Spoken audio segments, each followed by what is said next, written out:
রোগটির নাম ব্লাডার নেক হাইপারট্রফি। আসি যে রোগীরা কি বলেন।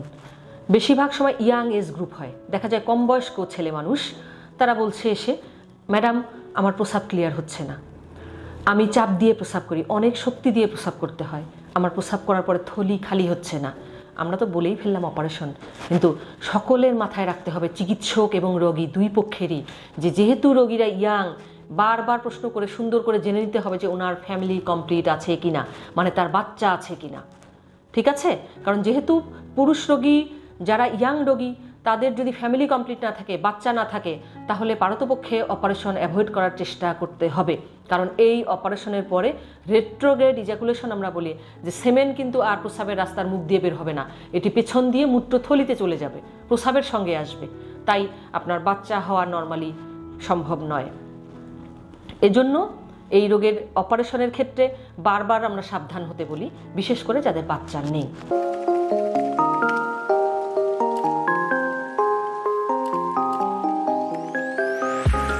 যে রোগটি নিয়ে আজকে বলার জন্য এসেছি সেটি পুরুষদের উদ্দেশ্যে, মহিলাদের জন্য নয়। রোগটির নাম ব্লাডার নেক হাইপারট্রফি। আসি যে রোগীরা কি বলেন। বেশিরভাগ সময় ইয়াং এজ গ্রুপ হয়, দেখা যায় কম বয়স্ক ছেলে মানুষ, তারা বলছে এসে, ম্যাডাম আমার প্রস্রাব ক্লিয়ার হচ্ছে না, আমি চাপ দিয়ে প্রস্রাব করি, অনেক শক্তি দিয়ে প্রস্রাব করতে হয়, আমার প্রস্রাব করার পরে থলি খালি হচ্ছে না, কিন্তু আমি কোনো পরীক্ষা নিরীক্ষায় দেখি না যে আমার মূত্রথলির কোথাও সমস্যা। ইভেন আমি ইউরোফ্লোমেট্রি করে দেখেছি, শুধু গতি কম আমার, কিন্তু আমার প্রস্রাবের রাস্তায় রং দিয়েও পরীক্ষা করেছে, প্রস্রাবের রাস্তায় কোনো সমস্যা নেই, গঠনগত কোনো সমস্যা নেই, কিন্তু আমার প্রস্রাব চিকনধারে হয়, বা প্রস্রাব করার সময় বারবার থেমে যায়, খুব চাপ দিয়ে প্রস্রাব করতে হয়। নির্দিষ্ট কোনো কারণ আমি খুঁজে পাচ্ছি না।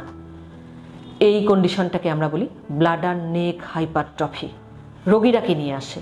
রোগীরা নিয়ে আসেন, প্রস্রাব করতে বসেছি ম্যাডাম, প্রস্রাবের শুরু হতে অনেক দেরি হয়, চাপ দিয়ে প্রস্রাব করতে হয়, প্রস্রাব করার সময় থামে আবার হয়, থামে আবার হয়, পুরোপুরি খালি হয় না, সব সময় মনে হয় যে প্রস্রাব রয়ে যাচ্ছে, বারবার প্রস্রাবের চাপ আসতে থাকে, মনে হয় যে আবার যাব আবার যাব, রাতেও কয়েকবার প্রস্রাব করতে উঠতে হয়, এরকম। কখনো কখনো যারা অনেক দেরিতে আসেন তাদের ক্ষেত্রে এমনও হতে পারে যে কিডনি ফুলে যাওয়া নিয়েও আসতে পারে, বা কিডনি ফেলিওর নিয়ে আসে, অনেকে প্রস্রাবের ইনফেকশন নিয়েও আসে। তাহলে করণীয় কি, বা কেন হচ্ছে এরকম? ওরা আবার এসে নিজেরাই বলেন যে ম্যাডাম আমি আলট্রাসোনোগ্রাম করেছি, আমার কিন্তু প্রোস্টেট ভালো আছে। কিন্তু একটি মাথায় রাখতে হবে, সব প্রস্রাবের সমস্যার কারণ কিন্তু পুরুষের ক্ষেত্রে প্রোস্টেট নয়। বিশেষ করে ইয়াং এজ গ্রুপে কিন্তু প্রোস্টেট মোটেই নয়। 40-এর নিচে যারা, তারা কখনোই প্রোস্টেট নিয়ে ভাববেন না, আপনাদের রোগ কিন্তু আলাদা। এখন আসি যে তাহলে কি করব আমি, কেন হচ্ছে? বলা হয় যে মূত্রথলি, যে আমরা বলি যে মূত্রথলি যেখান থেকে প্রস্রাবের নালীটি বের হচ্ছে, প্রস্রাবের রাস্তা, এই মূত্রথলির যে নেক আমরা বলি, গলা, এই গলার ওই অংশটা যদি হাইপারট্রফি হয় বা মোটা হয়ে যায় বা চেপে আসে, তখন কিন্তু এটি হয়। ঠিক আছে, এখন তাহলে কিভাবে ধরবো রোগটি?